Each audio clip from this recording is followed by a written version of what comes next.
देखिए, पश्चिम बंगाल की राजनीति में एक फिर से बहुत बड़ा मोड़ आया है, क्योंकि कोलकाता हाईकोर्ट ने तृणमूल कांग्रेस की उस याचिका पर अंतरिम राहत देने से इनकार कर दिया है, जिसमें बागी विधायक ऋतव्रत बैनर्जी को विधानसभा में नेता प्रतिपक्ष बनाए जाने के फैसले को चुनौती दी गई थी।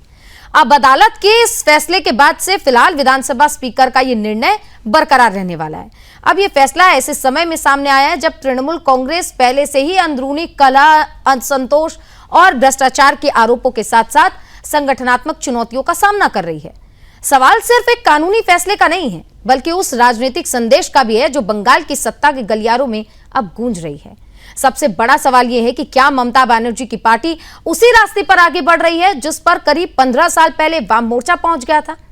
एक समय लेफ्ट फ्रंट भी लंबे शासन के बाद संगठनात्मक कमजोरी, जन असंतोष और नेतृत्व के प्रति बढ़ती नाराजगी से जूझ रहा था, जिसका फायदा उठाकर ममता बनर्जी 2011 में पहली बार सत्ता में आई।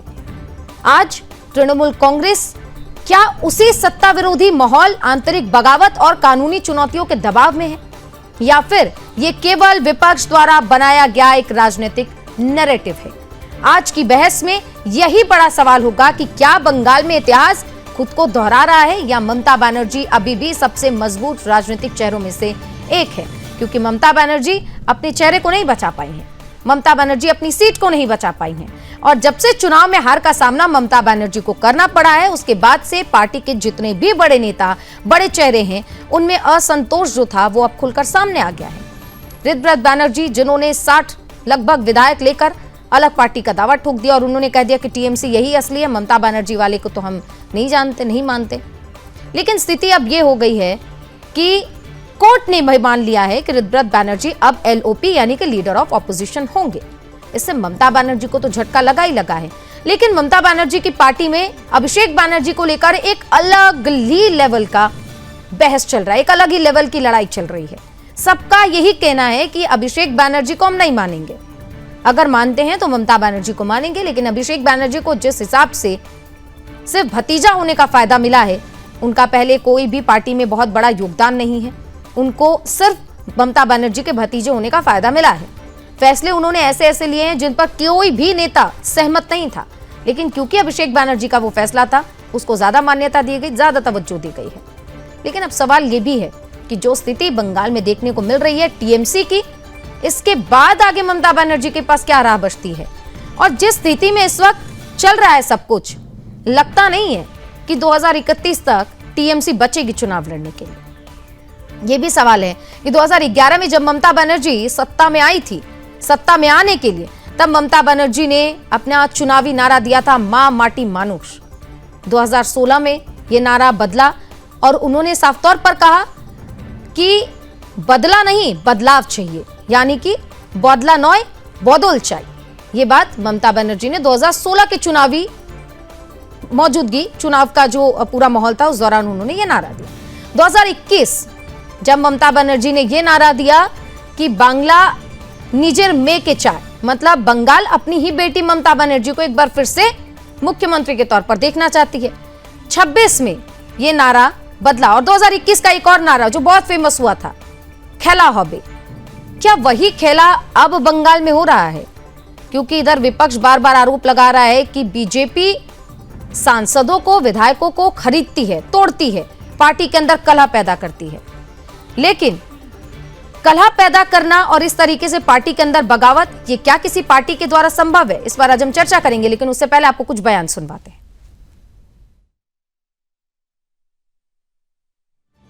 The High Court has not passed any interim order, but High Court admitted the petition. Directions for affidavits have been given, and the matter will come up for final hearing.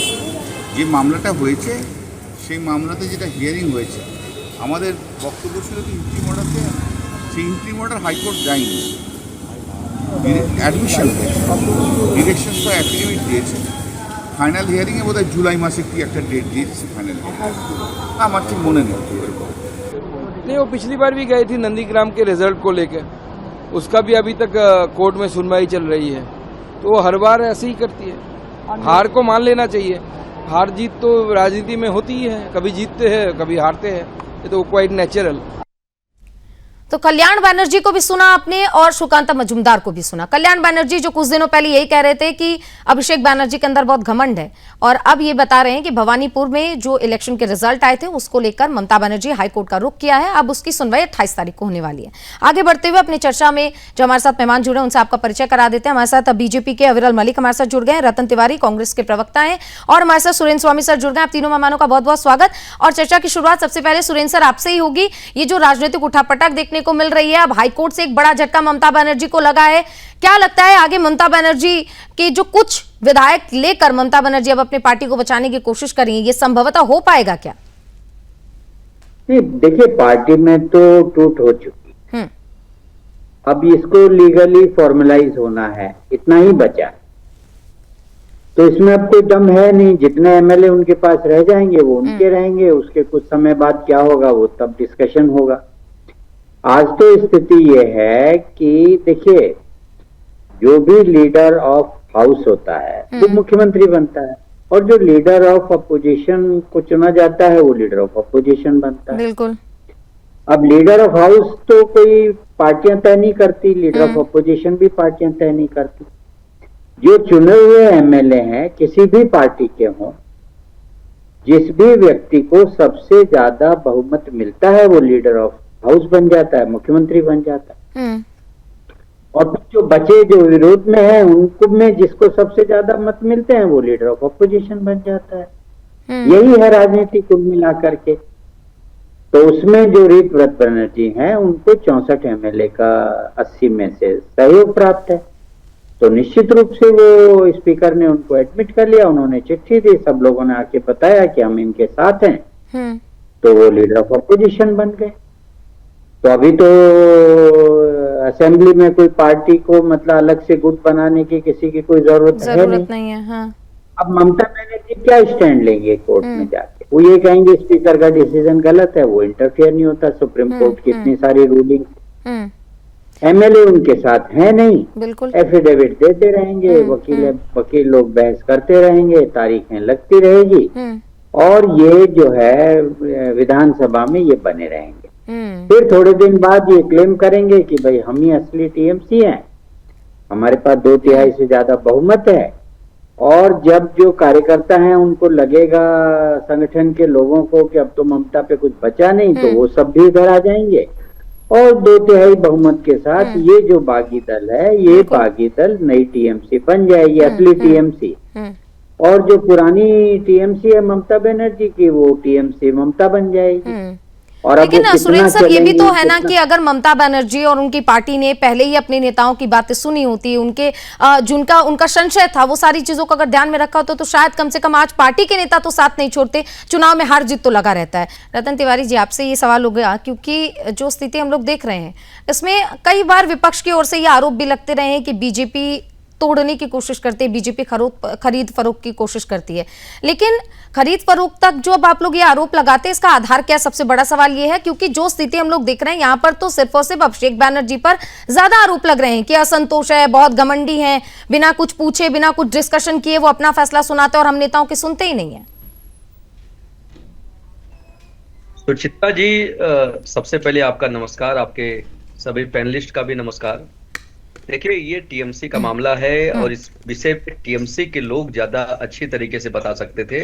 Congress party बस इतना ही कह सकती है कि जिस प्रकार पूरे देश में 2014 के बाद से किस प्रकार पार्टियों को तोड़ा गया, किस पार्टियों को मरोड़ा गया, किस प्रकार सत्ता के सिंहासन का चोरी किया गया, किस प्रकार सरकार गिराई गई, किस प्रकार सांसदों को ईडी सीबीआई का डर दिखा के कांग्रेस पार्टी से अपने पार्टी में लिया गया, विपक्ष के नेताओं को जेल में डालने का काम किया गया, जो कई चुने हुए मुख्यमंत्रियों को जेल में डालने का काम किया। तो लगातार पिछले 12 सालों से हम लोग देख रहे हैं, और अभी आप महाराष्ट्र में देख रहे हैं ऑपरेशन टाइगर चल रहा है, करीब 5-6-7 सांसदों को तोड़ने की प्रक्रिया चालू है। पश्चिम बंगाल में करीब 20 सांसदों को तोड़ दिया गया और अभी कई विधायकों को तोड़ा जा रहा है। तो कहीं ना कहीं भारतीय जनता पार्टी अपने मिशन में कामयाब होती दिख रही है।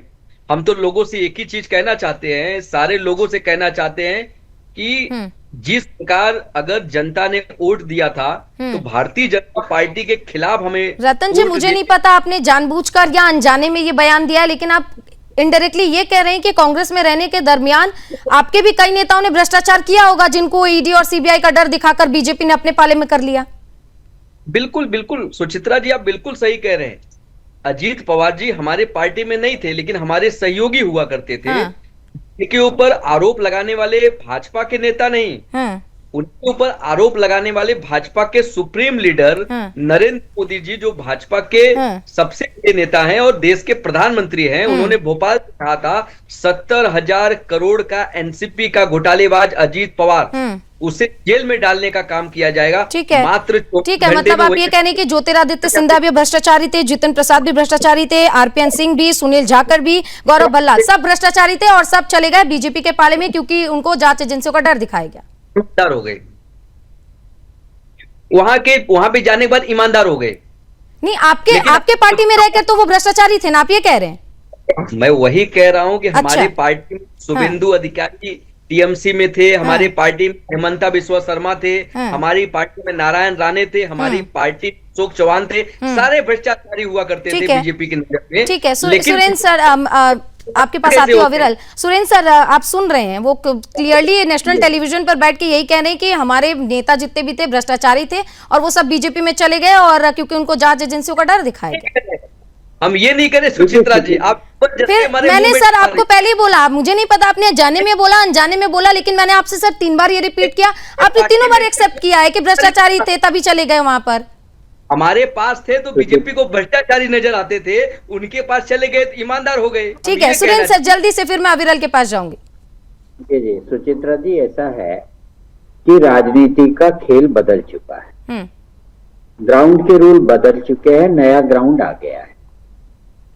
ये जो नैरेटिव पॉलिटिकल पार्टीज कर रही हैं, ये अभी पुराने दशक में जी रही हैं कि वो उसको तोड़ रहा है, वो उसको तोड़ रहा है। सच्चाई ये है कि एकदम से पासा पलट चुका है। इस समय सनातन एकजुट है, वो किसी भी ऐसी पार्टी को सत्ता में नहीं रहने देगा। बिल्कुल सुरेंद्र सर, आपने ये जो पॉइंट उठाया है ना, क्योंकि बंगाल की राजनीति जाति पर है ही नहीं, बंगाल की राजनीति अब धर्म में बढ़ चुकी है। बिल्कुल सुरेंद्र सर, क्योंकि तस्वीरें हमने देखी है, नमाज सड़कों पे नमाज जब सड़कों पर होता है तो सब कुछ बहुत सुरक्षित होता है। बिल्कुल बिल्कुल सर, बात पूरी कर लेता, बात पूरी कर लेता अगर आप कहें तो। जी सर। तो मैं ये कह रहा था कि डर ईडी सीबीआई का नहीं है, डर है कि सड़क पे निकल नहीं सकेंगे, डर है कि अगले चुनाव में उनका लीडर उनको जिता के नहीं ला पाएगा।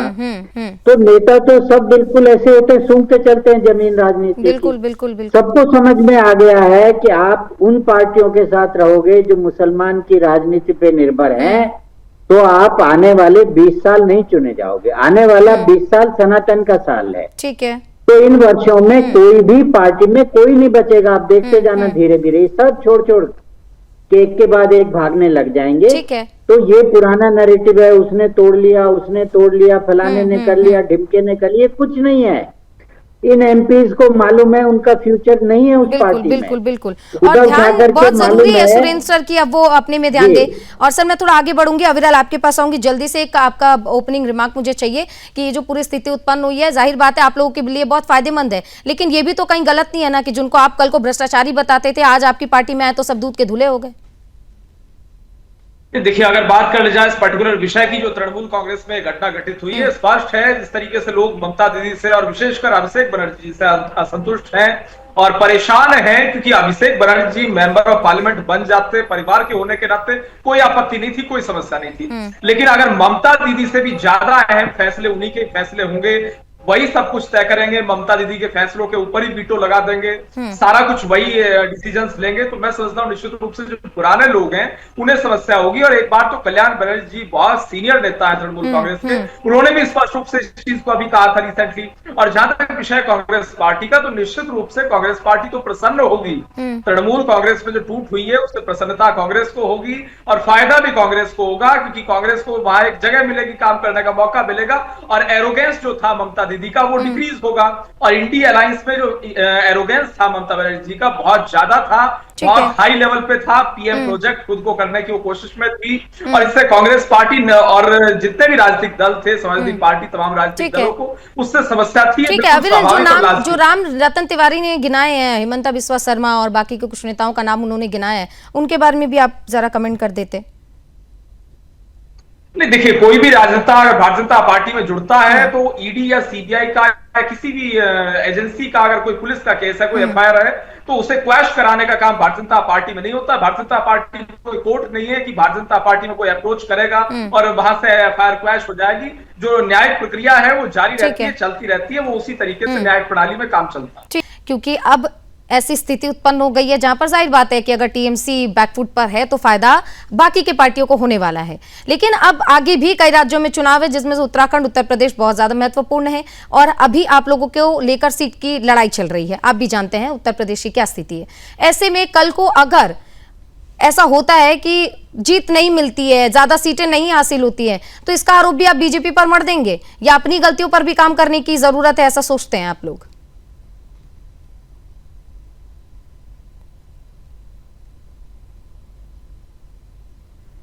अनम्यूट कर लीजिए सर, अनम्यूट। सुचित्रा जी हमारे अविरल जी ने बहुत सही कहा कि इस प्रकार पश्चिम बंगाल में कांग्रेस पार्टी पूरी तरीके से टीएमसी में शिफ्ट हो गई और वहां पे कांग्रेस पार्टी लुप्त हो गई थी। हमारे नेता विपक्ष, पूर्व नेता विपक्ष अधीर रंजन चौधरी जी को हराने के लिए किस प्रकार गुजरात से इस यूसुफ पठान जी को लाया गया था। उन्हें लाकर यह कह रही थी ममता जी कि इस बार भाईजान को चुनाव जिताइए, इस बार हिंदू को वोट मत करिए। तो किस प्रकार यूसुफ पठान को जितवाने के बाद वही यूसुफ पठान भारतीय जनता पार्टी में चले जाते हैं। और कहीं ना कहीं ममता जी ने जो पाप किया था पश्चिम बंगाल में, उस पाप की सजा उन्हें मिल गई। और हमको अंतिम मोमेंट पे लास्ट तक, क्योंकि हम ठीक है रतन जी सुनिए ना, आप जब यूसुफ पठान की बात कर रहे तो आप अधीर रंजन चौधरी की बात कीजिए ना, कि किस तरीके से पार्टी ने दरकिनार किया। एक व्यक्ति जिसने कांग्रेस को लाकर पूरे बंगाल में खड़ा किया, आपने उसी व्यक्ति को दरकिनार कर दिया, और आप ये चाहते हैं कि आपकी पार्टी जीत जाए, आपके प्रत्याशी जीत जाए।